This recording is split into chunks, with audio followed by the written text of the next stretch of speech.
Here are the dark side of Secret Service failures, starting with the incredible flaws and heading straight for the devastating lapses in judgment.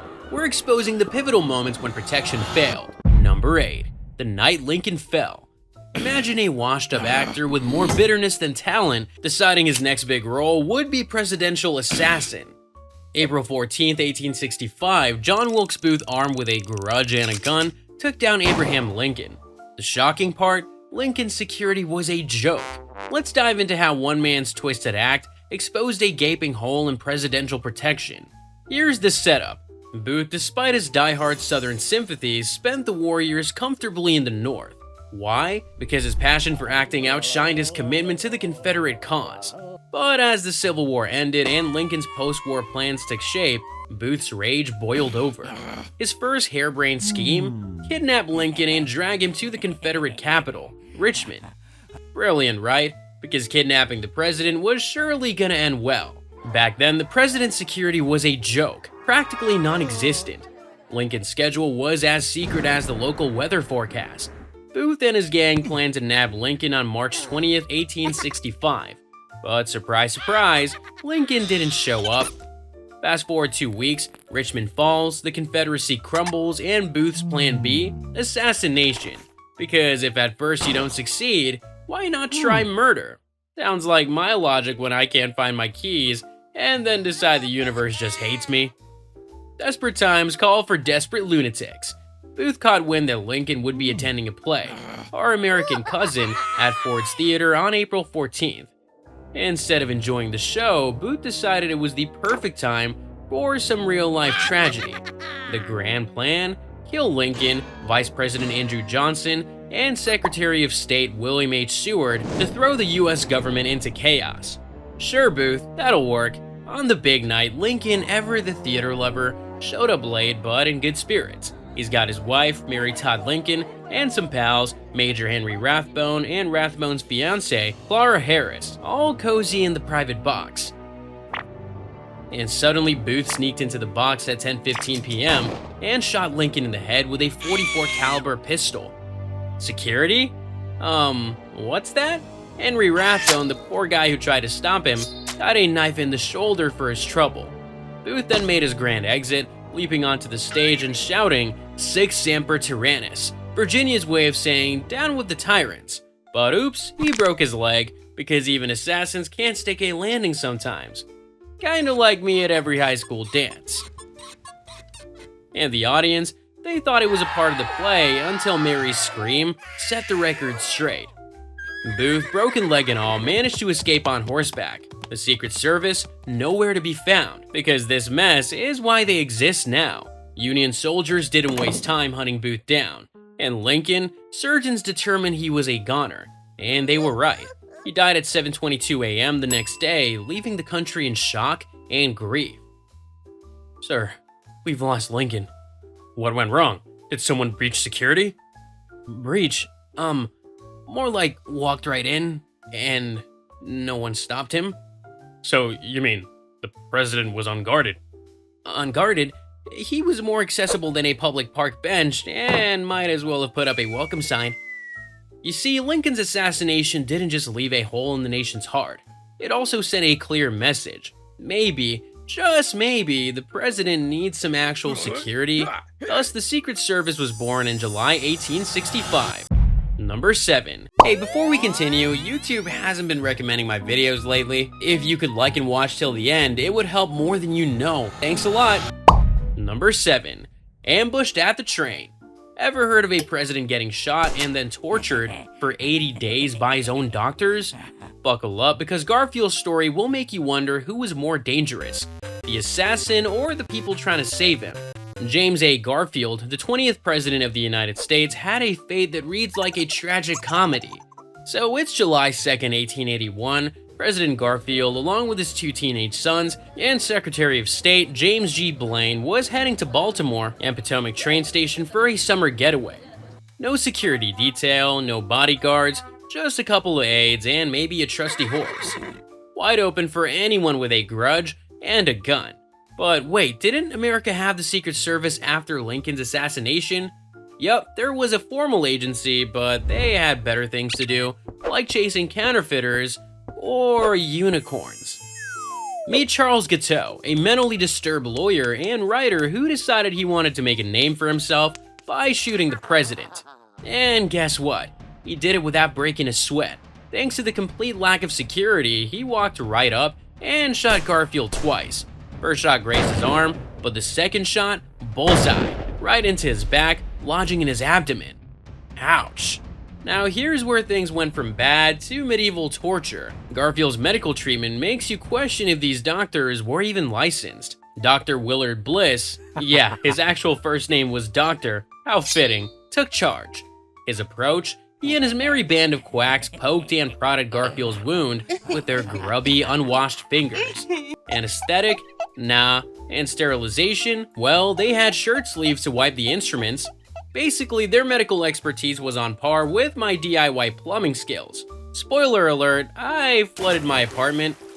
Garfield was then carted back to the White House, where the real horror show began. Bliss and his medics argued over the damage, spinal cord or abdomen. They even dragged in Alexander Graham Bell to try out his fancy new metal detector, which shockingly failed to find the bullet. Meanwhile, Garfield's wound was transformed into a 20-inch long, pus-filled canyon, thanks to repeated probing by germ-ridden hands. If only someone had been watching the doctors too. Is that clean? Sure is. Washed it in the bathtub while I was bathing this morning. Great. I will die of cholera before the bullet kills me. Optimism, President. It's what keeps us doctors going.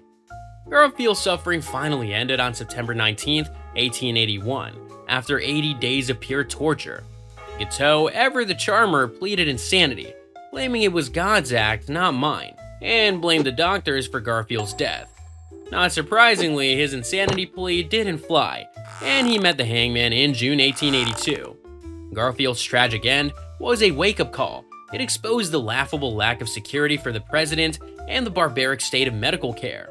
While the Secret Service had been around since 1865, they were too busy chasing counterfeiters to bother with protecting the nation's leader. It took Garfield's death to start shaping the Secret Service into the presidential bodyguards they are today. Number 6. Murder at the Fair. Who's ready for a trip back to 1901, where the Secret Service's idea of protecting the president was basically just hoping nothing bad would happen? Let's paint the picture. September 5th, 1901, at the Pan American Exposition in Buffalo, New York. Imagine the scene. A 9-ton elephant, a massive electric tower powered by Niagara Falls, and President William McKinley, who just wrapped up a victorious war and kicked off his second term to rave reviews. The crowd, hungry for a glimpse of their victorious leader, hit a record 116,000 people. That night, fireworks declared, "Welcome President McKinley, chief of our nation and our empire." What could go wrong? The next day, McKinley was set for a meet and greet at the Temple of Music. His staff was in full-blown panic mode, fearing some nutjob would try to take him out. His personal secretary, George B. Cortelyou, tried to cancel the event twice, but McKinley, ever the social butterfly, insisted it go on. Big mistake. At 4 p.m., despite the sweltering heat, a long line of admirers waited to meet the president. Among them was Leon Czolgosz, a 28-year-old anarchist with a .32 caliber Iver Johnson revolver wrapped in a white handkerchief. This guy had a murderous agenda. Even with extra police and soldiers, Czolgosz slipped through.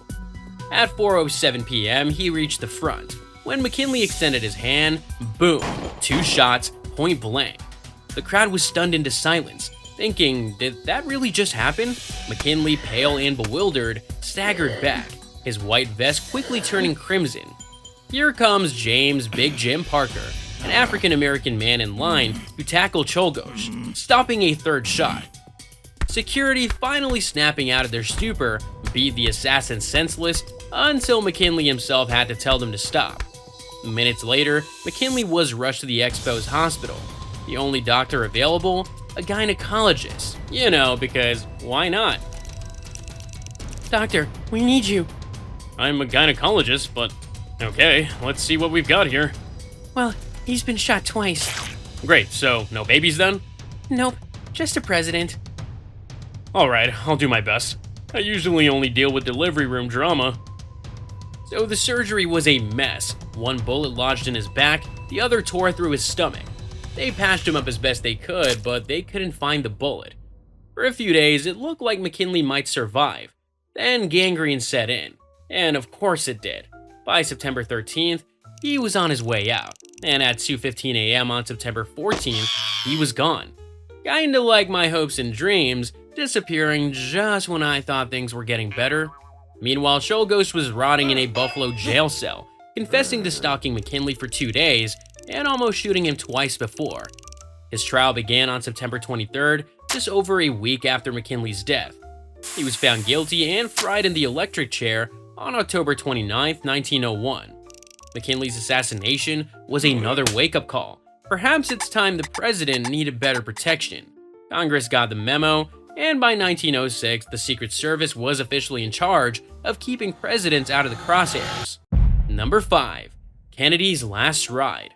November 22, 1963. Dallas, Texas. The American dream got a bullet to the head, and the nation was left screaming, "What the hell just happened?" President John F. Kennedy, the golden boy of hope, was shot while parading around in an open-top motorcade. Intrigued? You should be, because what follows is a masterclass in how not to protect the president, kinda like asking me to guard your pizza and expecting a slice to be left. Let's set the scene, shall we? That morning, JFK and his entourage touched down at Love Field Airport and, in a genius move, hopped into an open limousine. With Texas Governor John B. Connally and his wife by his side, Kennedy waved to the crowd like a rock star on a victory lap. But at 12:30 p.m., as the motorcade crawled through Dealey Plaza, shots rang out. The villain? Lee Harvey Oswald, a former Marine with a life messier than a reality TV star's Instagram feed. From a 6th-floor window of the Texas School Book Depository, Oswald took his shot. Kennedy caught 2 bullets and was rushed to Parkland Memorial Hospital, where he was pronounced dead at 1 p.m. Oswald was caught at 1:50 p.m., and just 2 days later, he was assassinated by Jack Ruby on live TV. Because why not make the saga even more insane? So how do you let a president get assassinated in broad daylight? It's like going camping without checking for bears. Just plain stupid.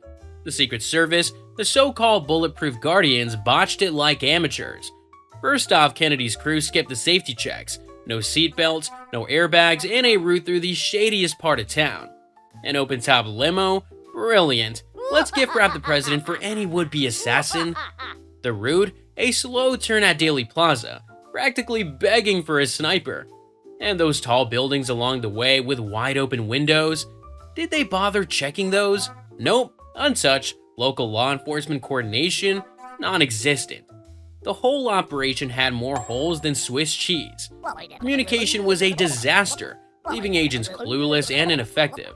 Oswald had the perfect setup handed to him on a silver platter. But hey, after JFK's assassination, the Secret Service couldn't keep fumbling the ball. Their strategy? Upgrade from looking tough to actually being tough. No more open limos, motorcade routes became military operations. Alright, agents, no more open-top limos. We're getting serious. You mean we should actually protect the president now? Yes, and no more parading him through sniper alleys. Wow, groundbreaking. What's next? Teaching us how to use our brains? So agents got hardcore training for every possible threat, and communication systems got a major overhaul. The protective detail went from a few guys in suits to a small army. The impact? A seismic shift in the Secret Service's approach. These changes turned them from ceremonial stooges into serious defenders. Number 4. The Reagan Shooting. What happens when you mix presidential protection with a delusional stalker? Spoiler, chaos, bullets, and a near-death experience for the commander-in-chief. March 30th, 1981, Washington, D.C. was its usual buzz until it wasn't. President Ronald Reagan had just finished giving a speech at the Washington Hilton Hotel. The Secret Service adored this place, calling it a foolproof fortress. And guess what? Even the best laid plans go up in flames when a nutjob decides to crash the party. Meet John Hinckley Jr., a guy obsessed with actress Jodie Foster. He thought killing the president would win her heart. It's like thinking my overflowing inbox means I'm popular. Genius logic, right? It's 2:27 p.m. and Reagan's leaving the hotel all smiles. The Secret Service's flawless security setup? Well, it had one tiny flaw. They let a bunch of reporters get close without a proper check. And guess who's hiding among them with a gun? Hey, did anyone check those reporters? Relax, this place is a fortress. What could go wrong? Hey, Jody, watch this. Oh man, who let the lunatic in? Imagine this. Reagan's waving, and in 1.7 seconds, Hinckley fires 6 shots. 6. Despite the so-called security fortress, Reagan and 3 others get hit. First bullet, bam! Press Secretary James Brady gets a headshot. Second bullet, bam! Officer Thomas Delhanty goes down. Secret Service agent Tim McCarthy, bless his soul, takes one in the gut, shielding Reagan. And Reagan, the last bullet ricochets off his limo, pierces his lung, and stops near his heart. Some fortress, right? More like a house of cards. Then the circus begins. Agent Jerry Parr shoves Reagan into the limo, heading to the White House. Wait, Reagan's suddenly coughing up blood. Oops, he's been hit. Parr has a light bulb moment and detours to George Washington University Hospital. Surprise, no stretcher. Reagan, ever the showman, walks in smiling before collapsing in the ER. He loses over half his blood, but docs patch him up, yank out the bullet, and a month later, he's back in the Oval Office. Pure luck. This fiasco was a slap in the face for the Secret Service. They overhauled everything, better crowd control, stricter screenings, and an emergency response plan that didn't rely on dumb luck. Agents got medical training, hospitals had standby medical teams, and TSA-level security became the new norm. Number 3. Intruder breaches White House. You think the White House is impenetrable, right? Fortress of security and all that jazz? Guess again. In 1994, a tiny, rickety Cessna made it look like a joke. Yup, some drunk guy took a joyride and crashed it on the White House lawn. Let's unravel this comedy of errors. Welcome to September 11th, 1994. No, not that 9/11. This one's a warm-up act in absurdity, starring Frank Eugene Corder, a guy with a few screws loose and a belly full of booze. Decided to steal a Cessna from Harford County Airport in Churchville, Maryland. He then took off on a flight to make his mark on history, or at least on the White House lawn. Bill Clinton, the president at the time, must have wondered if this was a bad joke. By the wee hours of September 12th, Corder was a drunken missile headed straight for the White House. At 1:49 a.m., his flying booze cruise ended with a spectacular crash on the south lawn of the White House. It wasn't just a crash, it was a neon sign screaming, "Our security sucks." Now, let's talk about the security failure here. Hey, you seeing this? Yeah, looks like a plane. Should we, do something? Nah, probably just a lost pizza guy. Right, because a pizza guy totally flies a Cessna. Hey, in this town, anything's possible. The radar crew at Ronald Reagan Washington National Airport saw this wayward bird minutes before impact. Did they scramble fighter jets? Nope. They watched like they were hoping he was a lost pizza delivery guy. It's like catching a burglar on your doorbell camera and deciding to finish your episode of Friends.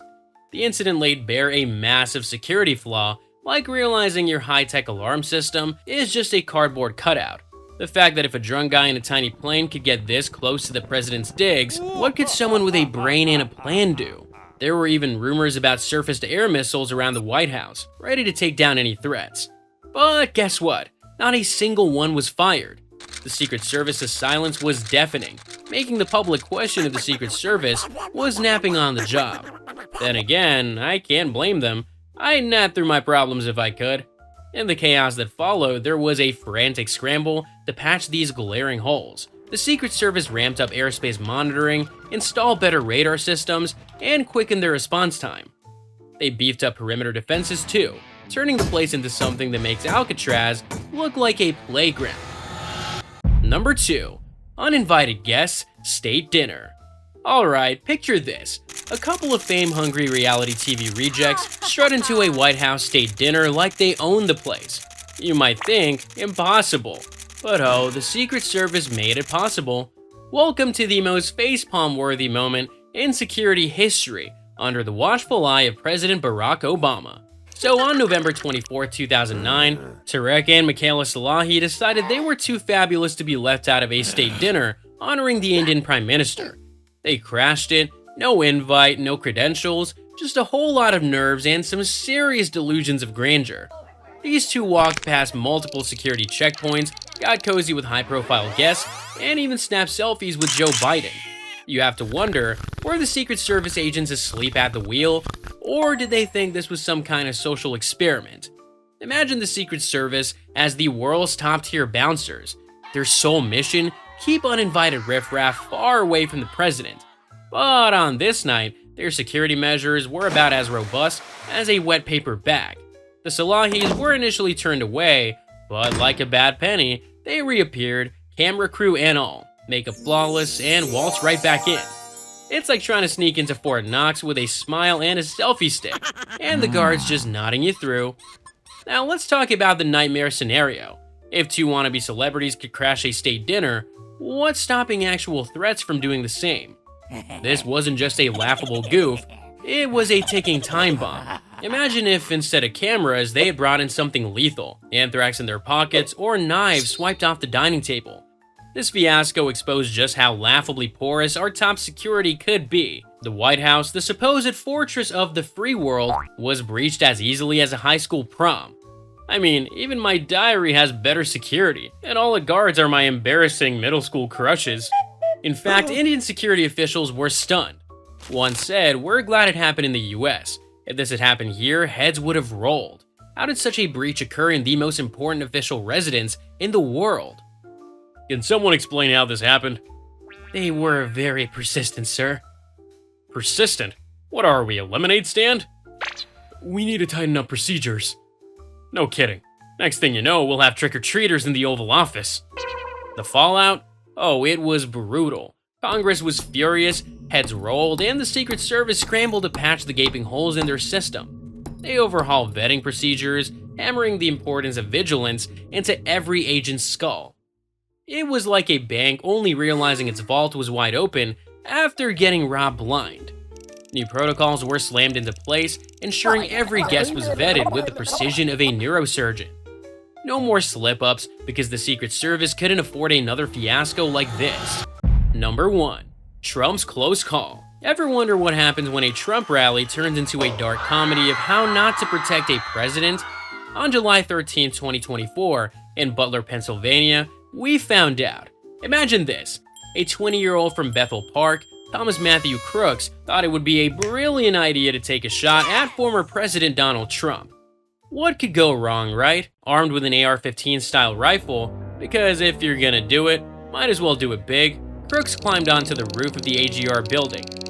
You'd think someone would notice a guy with a rifle on a rooftop, but nope, our wannabe sniper fired 8 shots at Trump, who was about 400 feet away, grazing his right ear and probably ruining his hair day. Unfortunately, 50-year-old volunteer firefighter Corey Comfortor wasn't so lucky. He was killed while shielding his family, and 2 other rallygoers were critically injured. Finally, a Secret Service sniper took Crooks down. How did Crooks get so close? Turns out a law enforcement officer spotted him near the security scanners and approached him, but Crooks vanished into the crowd. Much like my paycheck vanishes before I even get to enjoy it. Despite radio transmissions about this suspicious character, the Secret Service couldn't connect the dots. Imagine the conversation. "Hey, there is a guy with a gun in the rally. Let's see how this plays out." They knew about the threat and still let Trump go on with his speech. Now let's zoom in on the AGR building. The Secret Service had requested a police cruiser there, but the local police didn't deliver. And guess who missed the memo? The Secret Service. The Secret Service snipers actually spotted Crooks 20 minutes before he fired any shots. Yes, 20 minutes. That's enough time for me to talk myself out of going to the gym at least 5 times. What were they doing all that time? Oh, you think we should, check on that suspicious guy? No, I'm sure it's fine. Besides, my coffee isn't finished yet. You do realize he's been there for 20 minutes, right? Relax. Maybe he's just a really dedicated bird watcher. With a semi-automatic rifle? Those must be some dangerous birds. As it turns out, they were trying to figure out if Crooks was a threat or just another cop. Spoiler alert, He was very much a threat. When Crooks finally started shooting, the snipers took him out, but the damage was already done.